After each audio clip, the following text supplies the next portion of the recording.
Back in winter of 2014, we planted this strip along our driveway as a wildlife corridor. Now, within 12 months of planting it with local Indigenous plants, we qualified as an official butterfly site with Butterfly Conservation South Australia. That showed me how quickly you can create habitat for wildlife, and that's been a big inspiration in my talking about being able to plant up people's verges and make them wildlife corridors.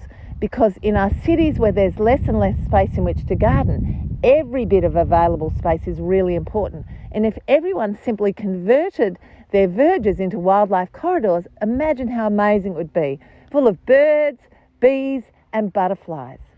Now this segment is quite long, it's about 60 metres long, and obviously it's about 3 to 4 metres wide, so it's quite a bit bigger than most people's verges. But relatively, it's all comparable. If we had strips that were only a metre or so wide in verges and they went for the lengths of suburbs or along railway lines or other areas, it would work just as well. Now, when we planted, and you may have seen this happen on Gardening Australia, we actually put in trees on both sides of the driveway. Now, the trees were chosen specifically to take wet feet on the lower side of the driveway because, after all, this is Mount Barker Springs, and hot and baking on the high side of the driveway. And the advice I got was to choose one of my favourite gum trees called Angophora costata. It's a Sydney red gum, and they are beautiful trees with wonderful exfoliating bark, and they're not known to drop limbs, so that was really important too. I had this vision of this elegant driveway with trees on either side. But as nature often shows us, nature is in control, we're not in control, and that vision didn't become a reality. The trees on the lower side of the driveway have struggled, and I've actually replaced them a number of times. Initially, they struggled because of the root competition from the kikuyu, which feeds in from the neighbour's paddock. The neighbour has this beautiful gully, which is spring-fed, and so it's very moist, so the kikuyu gets moisture all year round, and it used to feed in and give competition to my little seedlings.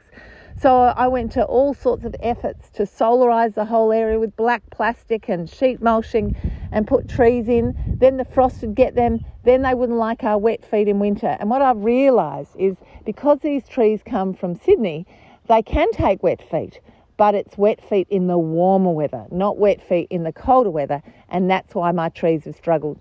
So you'll see that there's a couple have survived and a lot haven't. There's a lot of holes. I've actually just accepted that I'm not going to worry about it anymore. I've put a lot of energy into trying to get trees on both sides, and it just hasn't happened. I love the trees that have grown on the high side, and I'm delighted to know that this area is home for birds, bees, butterflies, and much more. It's also got my lizard lounge in there too.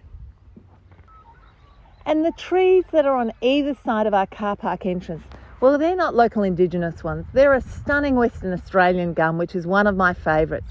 They're called Eucalyptus caesia silver princess. They have this beautiful silverish foliage, silver grey bloom on their young stems, which is quite beautiful. They have this really interesting architecture